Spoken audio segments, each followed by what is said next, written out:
Okay, so now let's take some of the ideas we've been developing and combine them into understanding some of the questions about why the instrument vendors such as Thermo Fisher Scientific do things the way we do, the offerings we make that allow you to do Raman spectroscopy. Again, as I said, we would be seeing this energy level again and again and again, and here it is again.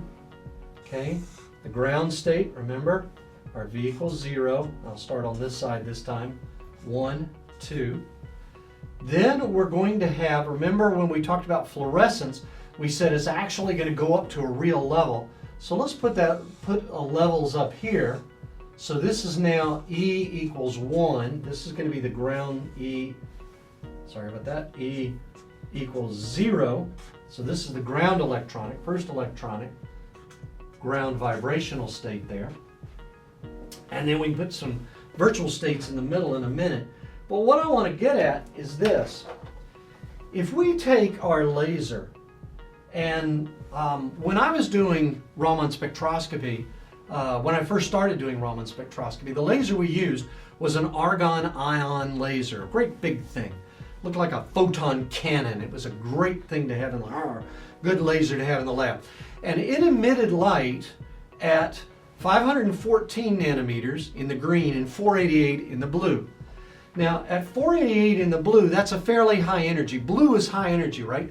Red, orange, yellow, green, blue, violet as you go up in energy. Red being lowest, violet being highest. So the energy is going up. So blue is a relatively high energy laser. If you took that blue laser and struck a molecule with it, you might have enough energy to boost it up into this electronic excited state, and then you're going to end up with fluorescence. Remember, it's going to fall down in here until it gets back to the ground state, and then it's going to emit a photon from that excited state, getting back to the ground state. And this is going to be a fluorescence, and I'll put a big F on it as fluorescence. That's a fluorescence photon.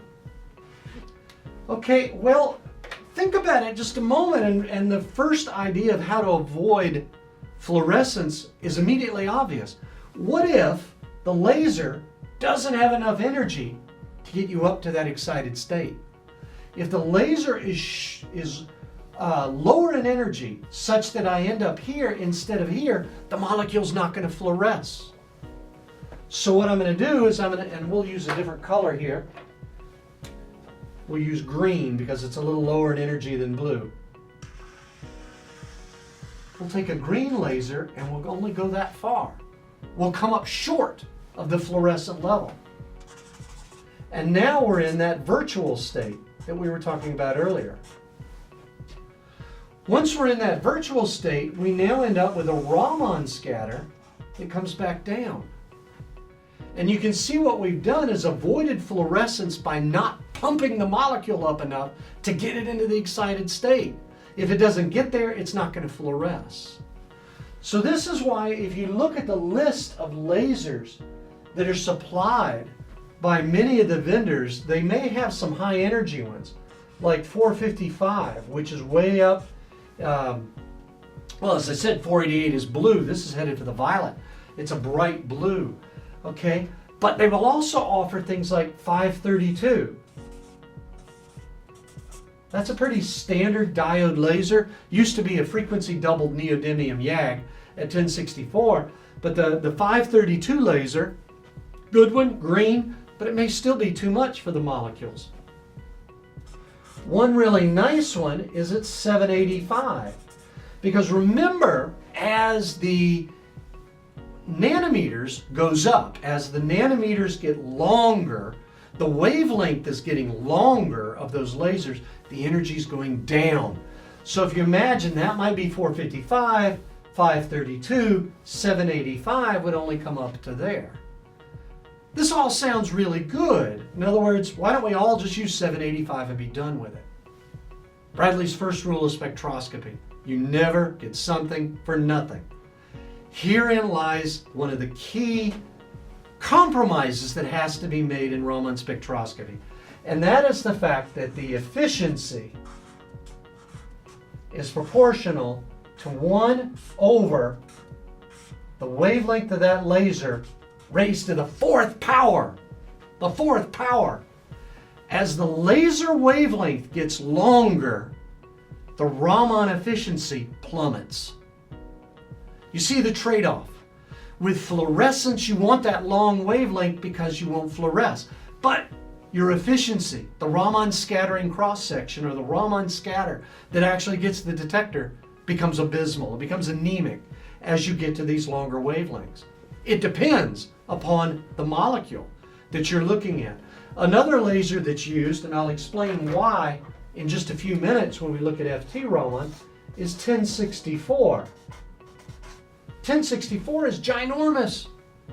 The efficiency is going to plummet, and there are times when you use a 1064 laser and don't see anything. Use 532 and you get these big peaks. So you see now there's the trade-off. This is why more than one laser is offered. You would think if avoiding fluorescence is all that mattered, use 785 or 1064, you're done. But the 1 over lambda to the 4 says you don't see anything. Oh, well then we need a shorter wavelength laser, 455. But the fluorescence eats your lunch. There's a trade-off that has to be made, and this is why, as a vendor and as a user, you have to figure out how to balance these two, which lasers to buy. And this is why on a system such as the Thermo DXR microscope, Raman microscope, or Smart Raman, or the imaging microscope, you have the ability to easily interchange lasers. You can swap them in and out instead of just being stuck with one the whole time. Because there may be some systems where 455, it works brilliantly, and there are other cases where it doesn't work at all.